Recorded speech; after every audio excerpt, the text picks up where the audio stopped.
दोस्तों नमस्कार। हिंदी कुंज में आप सभी का स्वागत है। आज हम लोग बात करने चल रहे हैं हिंदी साहित्य के प्रसिद्ध रचनाकार धर्मवीर भारती जी की काव्यगत विशेषताओं के बारे में। यदि आप हिंदी कुंज चैनल में पहली बार आएँ तो यूट्यूब पर हिंदी कुंज चैनल को सब्सक्राइब कर लें ताकि आपको हिंदी भाषा व साहित्य की उपयोगी जानकारी प्राप्त होती रहे।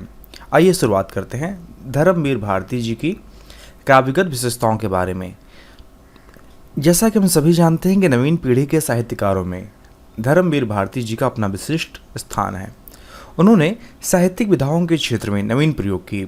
आप आधुनिक हिंदी काव्य में अपनी आधुनिक दृष्टि, रोमांटिक प्रवृत्ति, व्यक्तिवादी चेतना एवं सहज जीवंत एवं बोलचाल की भाषा के लिए प्रख्यात हैं। हम बात करते हैं आपकी कला पक्ष के बारे में। तो धर्मवीर भारती जी प्रेम और सौंदर्य के कवि हैं। भावुकता की मुक्ति के लिए चाहे गए आलोक कणों की खोज में जब हम उनकी कविताओं को पढ़ते हैं तब टुकड़ों में ही उनकी व्याप्ति मिलती है। प्रयोगवादी कवियों ने कहीं स्पष्ट रूप से और कहीं सूक्ष्म प्रतीकों और बिंबों के माध्यम से दमित काम वासनाओं और उलझी हुई संवेदनाओं को रूपायित किया है। इसमें अज्ञेय शमशेर बहादुर सिंह, गिरजा कुमार माथुर और धर्मवीर भारती जी के नाम लिए जा सकते हैं। आपने लिखा है, बर्बाद मेरी जिंदगी इन फिरोजी ओंठों पर, गुलाबी पंखुड़ी पर हल्की सुरमई आभा कि ज्यों करवट बदल देती कभी बरसात की दोपहर इन फिरोजी ओंठों पर। धर्मवीर भारती के प्रेम का रूप कनुप्रिया में भी मिलता है, जहाँ राधा अपनी निरीहता में आम के बौर को मांग में भरी पड़ी है और कृष्ण सेनाओं के संगठन में व्यस्त हैं। प्रेम अपनी लघुता में भी महान होता है। हम बात करते हैं आपकी भाषा शैली के बारे में। तो भारती जी की भाषा शैली अत्यंत सहज एवं सरल है। उन्होंने उचित प्रभाव के उर्दू शब्दों का प्रयोग निसंकोच किया है। मुक्त छंद के प्रयोग में उनका ध्यान भाषा के लय पर है। यूँ तो प्रतीक विधान में भारती जी सफल हैं। अंधा युग एवं कनुप्रिया पूर्णतः प्रतीकात्मक है। कवि ने अपने नए उपमानों का प्रयोग किया है। आप लिखते हैं, अब सिर्फ मैं हूँ, यह तन है और यह संशय है, बुझी हुई राख में छिपी चिंगारी सा, रीते हुए पात्र की आखिरी बूंद सा, पाकर खो देने की व्यथा भरी गूंज सा।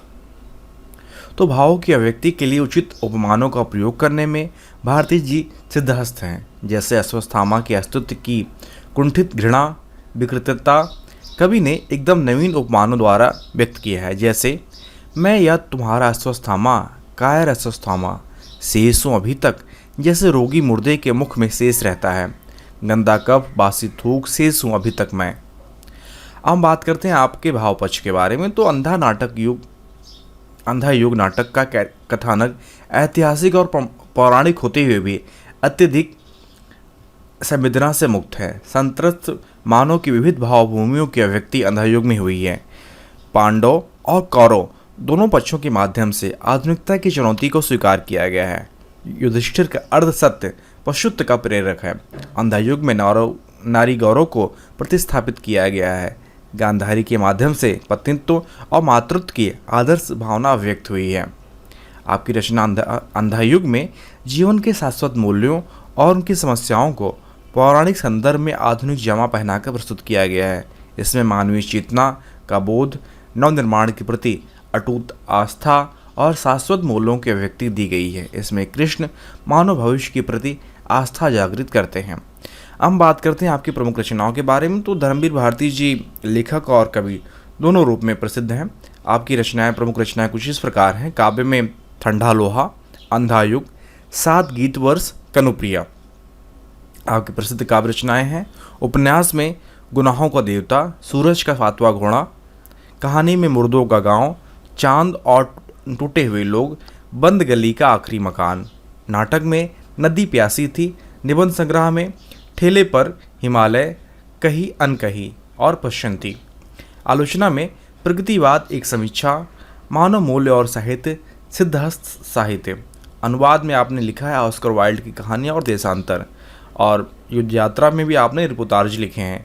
तो इस प्रकार हम इस वीडियो में धर्मवीर भारती जी की काव्यगत विशेषताओं के बारे में जान पाए। आशा करता हूं कि इस वीडियो के माध्यम से आप धर्मवीर भारती जी के कलापक्ष और भावपक्ष और उनकी भाषा शैली दोनों के बारे में आप जान पाए होंगे।